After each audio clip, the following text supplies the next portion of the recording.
ప్రేక్షకులందరికీ నమస్కారం. ప్రస్తుతం మనతో పాటు మన స్టూడియోలో ప్రముఖ ఆధ్యాత్మికవేత్త, వేదిక్ యాస్ట్రాలజర్ గోనుగంటల సురేష్ బాబు గారు ఉన్నారు. మే నెలలో సింహరాశి వారి పరిస్థితి ఎలా ఉండబోతుందో గురుగారిని అడిగి తెలుసుకుందాం. నమస్కారం గురుగారు. మణికంఠ గారు నమస్కారం అండి. గురుగారు, మే నెలలో సింహరాశి వారికి ఎలాంటి ఫలితాలు ఉండబోతున్నాయి? 5 గ్రహ మార్పులు జరగబోతున్నాయి ఓవరాల్గా మే నెలలో. మరి వీళ్ళ పరిస్థితి ఎలా ఉండబోతుంది? ఎలాంటి జాగ్రత్తలు తీసుకోవాలి గురుగారు? సో ఈ మే మంత్ వరకు కనుక మనం చూసుకుంటే సింహరాశి వాళ్ళకి బాగుందని చెప్పుకోవాలి. వీళ్ళకి అదృష్టం బాగుంది. ఎందుకంటే 2 గ్రహాలు వీళ్ళు యాక్చువల్గా ఇబ్బంది పెడుతూ ఉన్నాయి. కొన్ని కారణాల వల్ల ఆ గ్రహాల యొక్క ఇబ్బంది పెట్టే ప్రభావం వీళ్ళ మీద ఉండదు. 2 గ్రహాలు 3 గ్రహాలు చాలా అనుకూలంగా ఉన్నాయి. అవి చాలా బాగా అనుకూలంగా ఉన్నాయి. అంటే ఒక రకంగా చెప్పాలంటే చెడు జరగాల్సినవి జరగటం లేదు, మంచి జరగాల్సినవి ఉపరితంగా మంచి చేస్తూ ఉన్నాయి. చాలా మంచి టైం అని మనం అనుకోవాలి. ఇంకొకటి, ఈ సింహరాశి వాళ్ళకి షష్ఠగ్రహ కూటమి ఎఫెక్ట్ బాగా పడింది. వీళ్ళకి ఈ పడిన రాశులు ఇదొక రాశి. నేను కొన్ని మా పాత వీడియోలో కూడా వీళ్ళ గురించి చెప్పాను. నేను ఈ కొన్ని ఇన్సిడెంట్స్లో అయితే వాటి యొక్క ప్రభావం స్లోగా తగ్గిపోయి మే మంత్ నుంచి బాగుంటుంది.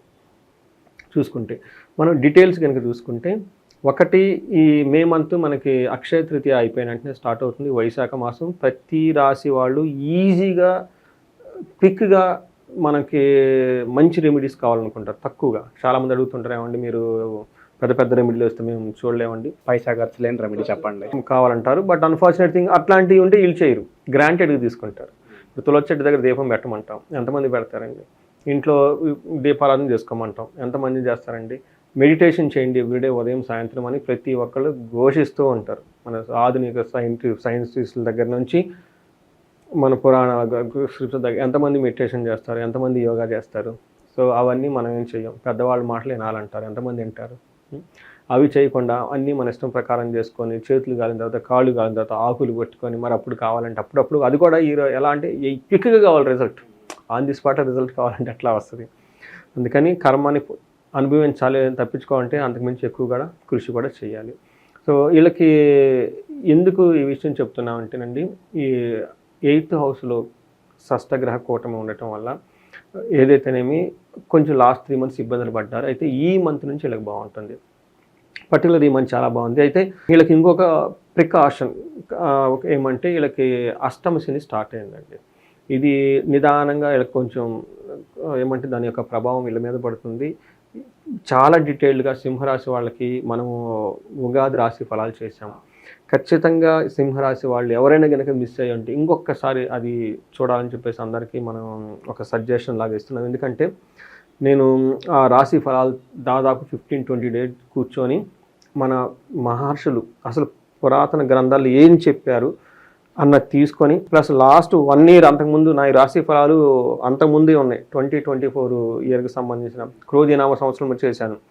అవి నేను రెఫరెన్స్గా పెట్టుకొని నాకు వచ్చిన కాల్స్ని చూసుకొని, ఈ కాల్స్ నేను చెప్పిన వాటికి ఎంత కోరిలేట్ అవుతుంది అంటే, ఒక పక్క స్ట్రాంగ్ థియరిటికల్ బ్యాక్గ్రౌండ్, ఒక పక్క స్ట్రాంగ్ కేస్ స్టడీ ప్రాక్టికల్గా పెట్టుకొని, రియల్ టైంలో జరిగిన ఈ మహర్షులు చెప్పుని చూసుకొని కాంపరైండ్ చేస్తూ చాలా ఆథెంటిక్గా చేస్తాను. పరిహారాలు కూడా చాలా బాగా చెప్పాను నేను.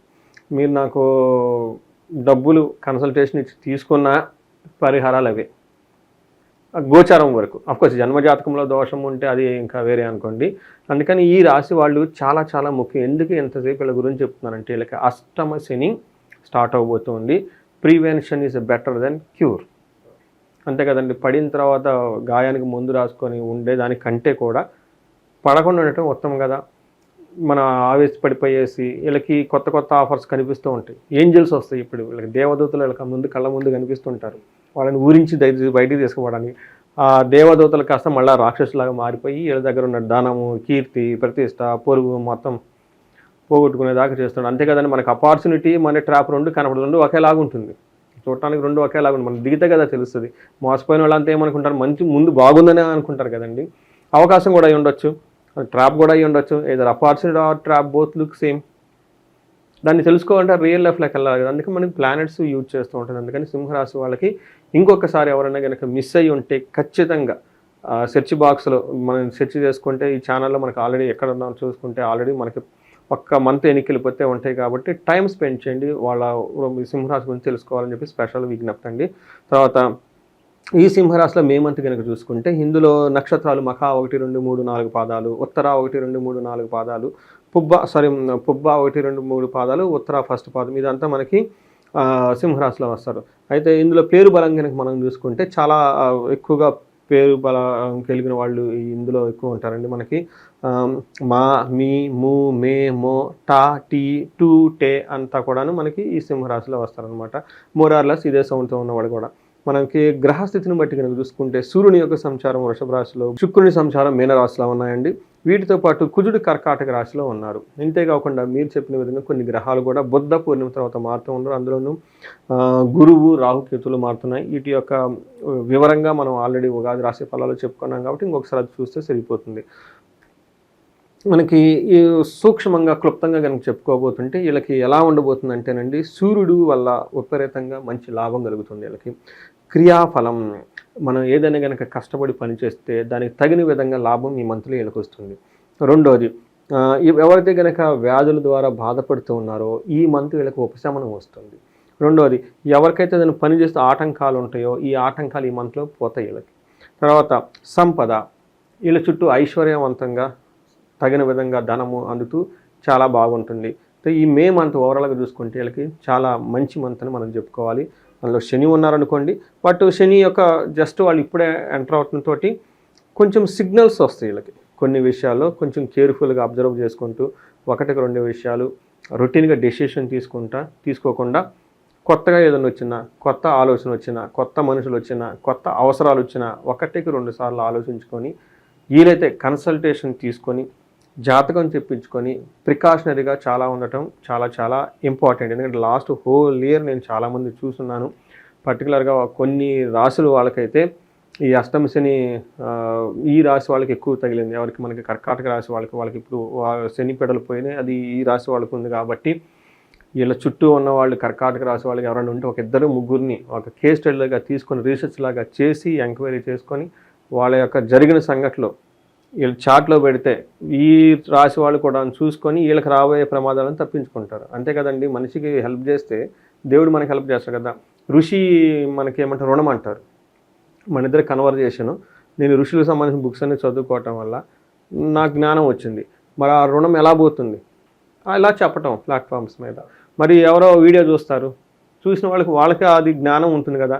మరి ఆ రుణం ఎలా తీర్చుకుంటారంటే అందులో ఒక మంచి కామెంట్ పెట్టడం, తెలిసిన వాళ్ళకి ఇబ్బందులు వాళ్ళకి షేర్ చేయటము, ఇలా ప్రాబ్లమ్స్ వస్తాయి, ఇదిగో ఉంది జాగ్రత్తగా ఉండు చెప్పుకోవటం. తల్లి చూసింది అనుకోండి పిల్లలకి షేర్ చేయటము, లేదంటే భార్య చూస్తే వైఫ్కి షేర్ చేయటం, కుటుంబంలో ఎవరున్నా పక్క వాళ్ళకి షేర్ చేసుకోవటం. ఇలా షేర్ చేస్తుంటే ఆ ఋషి రుణం పోతుంది. రెండోది, వాళ్ళు తప్పించకుండా వాళ్ళ పడే బాధలు మిమ్మల్ని రక్షించినందుకు దేవుడు కూడా మిమ్మల్ని రక్షిస్తాడు, మీ పిల్లలకి యూజ్ అవుతుంది. సో ఈ విధంగా మనకి ఏంటంటే నాలెడ్జ్ గురు పరంపరంగా పోయే ఆచారం మన దగ్గర ఉంది. కాబట్టి పర్టికులర్గా ఈ సింహరాశి వాళ్ళకి ఎక్కువగా చెప్తున్నాను, సహనంగా వినండి. ఓకే, ఎందుకంటే అవుట్ ఆఫ్ కంపాషన్, ఇబ్బందులు పడకూడదన్న ఉద్దేశంతో చెప్తున్నాను అనమాట.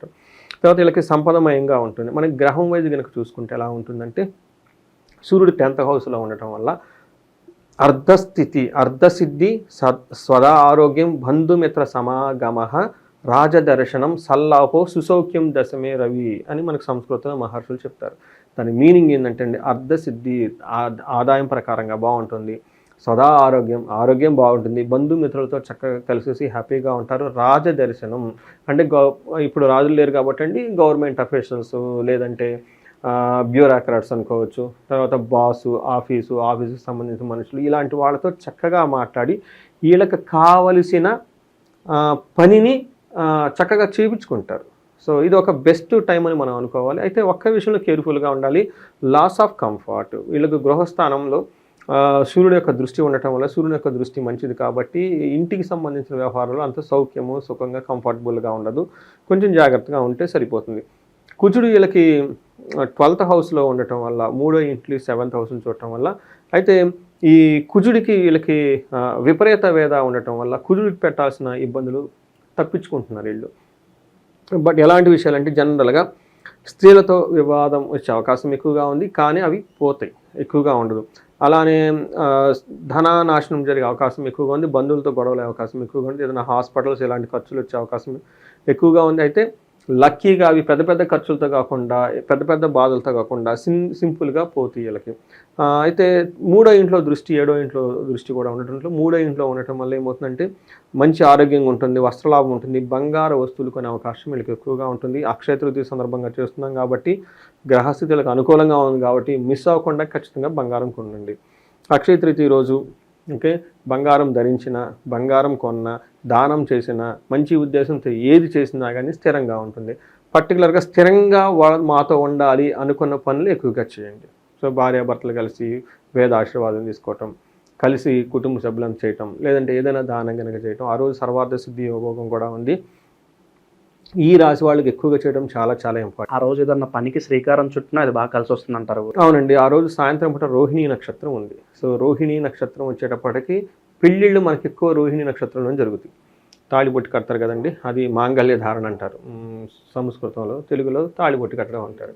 సో ఈ తాళిబొట్టు కట్టడం ఎందుకు కడతారంటే ఆ బంధం స్థిరంగా ఉండాలి, అందుకని రోహిణీ నక్షత్రంలో చేస్తారు.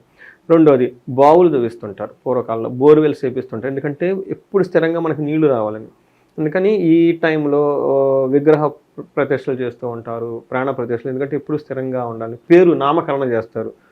సో మీ పేరు మణికంఠ కాబట్టి మణికంఠ అని ఈ టైంలో కనుక పెడితే ఆ పేరు స్థిరంగా కొన్ని వేల సంవత్సరాలు ఉండిపోతూ ఉంటుంది ఆ మనిషికి అనే ఉద్దేశంతో ఇలా స్థిరంగా ఉండాలి అని మనకి చేస్తుంటారు. నాకు బాగా గుర్తండి, బెంగళూరు మెట్రో సర్వీస్ స్టార్ట్ చేసింది రోహిణి నక్షత్రంలోనే. ఎందుకంటే ఆ నక్షత్రం ఆ ముహూర్తం పెట్టిన వాళ్ళు అప్పుడు నేను బెంగళూరులోనే ఉన్నా. ఇవన్నీ చూస్తూ ఉంటాయి ఇన్సిడెంట్స్లు ఏమేమి జరుగుతుందని. నాకు బాగా గుర్తు, రోహిణి నక్షత్రంలో ఆ metro service first service start చేశారు అక్కడ. ఎందుకంటే ఆ సర్వీసు స్థిరంగా కంటిన్యూగా ఉండాలి అని. అలా ఈ ఉద్దేశంతో బంగారం మనం కొనుక్కుంటే మన ఇంట్లో బంగారం స్థిరంగా ఉంటుంది, బయటికి పోకుండా, తాకట్టు పోకుండా, అటు ఇటు పోకుండా అని చెప్పేసి మనకి స్థిరంగా ఉండాల్సిన ఏది కొనుక్కున్నా కానీ మంచిది. ఆ రోజు అమ్మవారికి ఇష్టమైన కాబట్టి మనకి శ్రీ సూక్తంలో అమ్మవారి గురించి చాలా, అది మనకి సపరేట్ ఎపిసోడ్ చేద్దాం దాని గురించి. ఎవరైనా గనక ఉంటే ఖచ్చితంగా బంగారం వీళ్ళకి అనుకూలంగా ఉంది కాబట్టి ఖచ్చితంగా కొనుక్కోండి. ఎప్పుడు అశ్రద్ధ చేయకుండా దీని మీద అటెన్షన్ పే చేసి టీవీలో ఆ న్యూస్లు అనకుండా మీరు భక్తిగా కొనుక్కొని ఆ రోజు ధరించుకొని ఆ హీరో మొత్తం ఎలా ఉందో మీరు సెల్ఫ్ రెస్పెక్ట్ చేసుకోండి. బాగుంటే నెక్స్ట్ ఇయర్ కొనండి, ఇంత ఏదో అనుకూలంగా లేదనుకోండి వదిలేసేయండి. దాంట్లో ఏం లేదు. బంగారం రేటు పెరుగుతుంటుంది కదా, ఈ లోపు బంగారం అయితే ఎక్కడికి పోదు కదా, ఇది వేరే ఖర్చు కాదు కదా, స్థిరమైన ఖర్చు ఇది కూడా. అలానే వీళ్ళకి బంగారం కొనే అవకాశం ఎక్కువగా ఉంది. శుక్రుడు వీళ్ళకి 8th హౌస్లో ఉండటం వల్ల ఇదికి శుక్రుడు మంచి యోగ్యతను ఇస్తూ ఉంటాడు వీళ్ళకి. అలానే టైమ్లీ మంచి ఫుడ్ తింటారు. తర్వాత సింహరాశి వాళ్ళకి ఈ మాసం బాగుందని చెప్పుకున్నాను.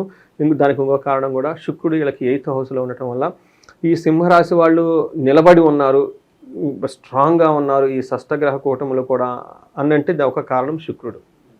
శుక్రుడు వీళ్ళకి చాలా చక్కటి యోగ్యతను ఇస్తూ ఉన్నాడు. ఈ శుక్రుడు ఎంతటి యోగ్యతను ఇచ్చాడంటే వీళ్ళకి దుఃఖనాశం, మహాసౌఖ్యం, బంధుమిత్ర సమాగమ, రాజదర్శనం, మర్ద ప్రాప్తి, రష్టమత్తే భృగునందనే అని మనకి సంస్కృతంలో మహర్షులు చెప్పారు. ఇందులో దుఃఖనాశనం, ఎంత దుఃఖం వచ్చినా దుఃఖం పోతుందంటే. అదే ఇందాక చెప్పిన షష్టగ్రహ కూటంలో చాలా ఎఫెక్ట్ పడాల్సిన వీళ్ళు రేషనల్గా ఉండి తట్టుకొని నిలబడ్డారంటే అక్కడ మనకి శుక్రుడు ఉండటం వల్ల. మహాసౌఖ్యం, సౌఖ్యంగా ఉంటారు, బంధుమిత్రులతో చక్కగా కలిసి ఉంటారు. రాజదర్శనం అర్ధాప్తి అంటే పై బాస్తో కానివ్వండి, ఇందాక కూడా మనం చెప్పుకున్నాం బాసులతో బాగుంటుందని, ఇది కూడా మళ్ళీ దానికి సపోర్ట్ చేస్తూ ఉంటుంది. ఆఫీసులో కానివ్వండి, ప్రమోషన్స్ విషయంలో కానీ ఓవరాల్గా కనుక చూసుకుంటే బాగుంటుంది. సో ఇది మనకి సింహరాశి వాళ్ళ గురించి మనం చెప్పుకోవాలి. గురుగారు, ఈ రాశిలో ఏ నక్షత్రాల వాళ్ళు ఉంటారో వాళ్ళకి ఎలా ఉండబోతుంది? నక్షత్రం ప్రకారం కనుక చూసుకున్నాం, మఖ, పూర్వ పాల్గొని, ఉత్తర పాల్గొని ఉన్నాయి. సో మఖా నక్షత్రం వాళ్ళకి దేహ పీడనము, ప్రాపర్గా చెప్పుకుంటే మఖా నక్షత్రం వాళ్ళకి విదేశాగమనము, పరవాసము, వస్త్ర లాభం అనేవి పాజిటివ్గా చూపిస్తుంది. ఛాలెంజెస్ కనుక మనం చూసుకుంటే వీళ్ళకి దేహ పీడనము, రోగము, హెల్త్ కాంప్లికేషన్స్ ఎక్కువ చూపిస్తూ ఉన్నాయి. దేహ పీడనం, హెల్త్ కాంప్లికేషన్స్ ఎక్కువ చూపిస్తూ ఉన్నాయి. తర్వాత పూర్వ పాల్గొని నక్షత్రం వాళ్ళకి చూసుకుంటే క్షేమంగా ఉంటారు, విదేశ గమనం, ఫారిన్ వెళ్ళే అవకాశం ఎక్కువగా ఉంటుంది, రాజ్యలాభం ఉంటుంది, పరవాసం, ఇవన్నీ పాజిటివ్గా. మనకి నెగిటివ్ ఛాలెంజెస్ కనుక తీసుకుంటే దరిద్రము, దేహ పీడనము, రోగము అని చూపిస్తూ ఉంది. అలానే మనకి ఉత్తర పాల్గొని వాళ్ళకి నక్షత్రం కనుక చూసుకుంటే మనకి వీళ్ళకి క్షేమంగా ఉంటారు, రాజ్యలాభం ఉంది, పరవాసము ఇదంతా ఉంది. ఛాలెంజెస్ వచ్చేటప్పటికి దరిద్రము, దేహ పీడనము, రోగము. అంటే వీళ్ళకి కామన్గా కనుక చూసుకుంటే దేహ పీడనం, హెల్త్ కాంప్లికేషన్స్ ఎక్కువ చూపిస్తూ ఉంది. అలానే శుక్రుని వల్ల రోగం కూడాను ఈ హెల్త్ కాంప్లికేషన్స్ ఎక్కువ చూపిస్తున్నాయని మనం చెప్పుకోవాలి. ఇవి కాకుండా పూర్వ పాల్గొని నక్షత్రం వాళ్ళకి ధననాశనం, మఖా నక్షత్రం వాళ్ళకి పశునాశనం, ధననాశనం కూడా ఎక్కువ చూపిస్తున్నాయి. ఉత్తర పాల్గొనే వాళ్ళు కొంచెం జాగ్రత్తగా ఉండాలి. ఎందుకంటే వీళ్ళకి కేతు ఈ నక్షత్రంలోనే ఉండటంతో ఈ కేతు యొక్క ప్రభావం వీళ్ళకి మీద ఎక్కువగా ఉండి ఆధ్యాత్మికంగా ఉండటం, కొన్ని విషయాల్లో అనవసరంగా గొడవలు పడి మానసిక టెన్షన్గా ఉండే అవకాశం ఎక్కువగా ఉంటుందండి. గురుగారు ప్రజెంట్ గ్రహస్థితి ఇలా ఉంది కాబట్టి మరి వీళ్ళు ఎలాంటి పరిహారాలు చేసుకుంటే ఇంకా మంచి ఫలితాలు ఉంటాయి అంటారు? పరిహారం వీళ్ళకి సూర్యుని వల్ల దేహపీడనం చూపిస్తుందండి. అంటే హెల్త్ కాంప్లికేషన్స్, వాళ్ళకి ఆదిత్య హృదయం చదివిన, సూర్య నమస్కారాలు చేసిన, గాయత్రి మంత్రం జపం చేసుకున్న, అగ్నిహోత్రం చేసుకున్న చాలా బాగా కలిసి వస్తుంది. ఇది నార్మల్గా ఇంట్లో మనం చేసుకోగలిగితే. ఇక్కడ ఒక ముఖ్యమైన విషయం చెప్పాలండి, చాలామంది మనకి సీనియర్ సిటిజన్స్ ఉంటారు, ముసలి వాళ్ళు అనుకోవచ్చు మనం. వీళ్ళకి అంత యాక్టివ్గా బయటకు వెళ్ళి పనులు చేయాల్సినవి ఉండవు. వీళ్ళు కనుక ఈ యోగా చేయటం, మెడిటేషన్ చేయటం, సూర్య నమస్కారాలు కనుక చేయటం, వీటన్నిటికంటే ముఖ్యం అగ్నిహోత్రం కనుక నేర్చుకుని ఇంట్లో ఉదయం సాయంత్రం అగ్నిహోత్రం కనుక చేయగలిగితే వీళ్ళు కింద ఉన్న 3, 4, 7 తరాలు వృద్ధి చెందుతారు. వీళ్ళ పైన ఫోర్ ఫాదర్లు ఇంకా ఎవరైనా కనుక వాళ్ళు ఏమైనా తప్పులు చేస్తుంటే అవి కూడా కరిగిపోతాయండి. రెండోది, వీళ్ళింటి వాతావరణం మొత్తం ఒక ఆరా ఉండి పాజిటివ్గా ఉంటుంది. తర్వాత వీళ్ళకి మా కొడుకు చూడలేదు, కోడలు చూడలేదు, నేను ఒంటరిగా ఉన్నాను, అది లేదు ఇది లేదని ఇన్ని ఉంటాయి బ్రెయిన్లో. ఆ ఏజ్ వచ్చినప్పుడు అలానే ఉంటారు, యాక్సెప్ట్ చేయాల్సిందే. బట్ ఇవి చేస్తే లేదు అన్న భావన మీకు అన్నీ దగ్గరికి వస్తాయండి. అందరు మీ దగ్గరికి వస్తారు. ఏ చేయాలి? మంత్ర రక్షణ ఇది సామ్రాజ్య రక్షణ అని చెప్పేసి మనకి చాణక్య నృత్య సూత్రాల్లో ఒక కోడెడ్ ఫామ్లో ఉంటుంది. మనం బయటకు చెప్పే చాణక్య నృత్య సూత్రాలు కాదు, చాణక్య అర్థశాస్త్రం ఒక పవర్ఫుల్స్ ఉంటాయి. అవి అన్ఫార్చునేట్ థింగ్ అన్ని సాంస్క్రిట్లో ఉన్నాయి. దాన్ని కరెక్ట్గా డీకోడ్ చేసి కాంప్రహెండ్ చేసే లిటరేచర్ లేదు. అవి కూడా మనకు ఆధ్యాత్మికంగా పెట్టేశారు. అవి కూడాను అందులో చెప్తారు, మంత్రాన్ని ఎవరైతే రక్షించుకుంటారో వాళ్ళ సామ్రాజ్యం కాపాడబడుతుందంట. ఎవరైతే మంత్రాన్ని ఇగ్నోర్ చేస్తారో వాళ్ళు సంపాదించుకున్న సామ్రాజ్యం కూడా పోతుందంట. అందుకని అవునండి, చాలామంది అంటారు, ఏమండి నేను 20 లక్షలు 30 లక్షలు మా ఫ్రెండ్ దగ్గర పోయానని. అన్ని కోట్లు సంపాదించుకున్నా, లక్షలు సంపాదించుకున్నా, దేవుడికి ఏమైనా చేసుకుని మంత్రాలు ఆధ్యాత్మిక ఉన్నామంటే లేదు. డబ్బులు వచ్చినాయి కాబట్టి ఫ్లైట్ ఎక్కాను, బొంబాయి పోయాను, థాయిలాండ్ పోయాను, ఎడిట్ చేసేస్తుంటారు కాబట్టి ఎక్కడ ఉంటుందండి. కొంచెం డబ్బులు పడంగానే మనం కూడా పడితే. అందుకని లక్ష్మీదేవి మంత్రాలను రక్షించుకొని చాలా ఇంపార్టెంట్. ఎందుకు చెప్తున్నానంటే అద్భుతమైన కొన్ని మన సనాతన ఉన్న ప్రాక్టీస్ మనం పోగొట్టుకున్నాం. అది సైన్స్ అయితే మనం అదొక మూఢనమ్మకంగా భావించి, మతంగా భావించి ఒక పక్కకు నెట్టేసాం దాన్ని. చాలా బాధాకరమైన మాట. అందులో ఒకటి అగ్నిహోత్రం. తర్వాత దాని గురించి చూద్దాం భవిష్యత్తులో. దాని గురించి లిటరేచర్స్ అవన్నీ చాలా ఉన్నాయండి, చాలా సైంటిఫిక్ రీసెర్చ్ ఉంది. బట్ ఆ సైంటిఫిక్ పేపర్స్ని చెప్పేవాళ్ళు కూడా లేరు. ఎవరో కొంతమంది ఉత్సాహం సైంటిఫిక్ రీసెర్చ్ చేశారు, పబ్లిష్ అయ్యి ఉన్నాయి. బట్ ఇది ఇక్కడ ఉంది అని మనం ఒక ఇవి కాస్మెటిక్స్ అవి ఇవి గురించి మాకు ఈ పర్సంటేజ్ అన్ని అడ్వర్టైజ్మెంట్లో చెప్తాము. బట్ దీనికి సంబంధించి అన్ఫార్చునేట్ థింగ్ ఇంకా మనం కనెక్ట్ చేసి తీసుకెళ్లాల్సినవి చాలా ఉన్నాయి.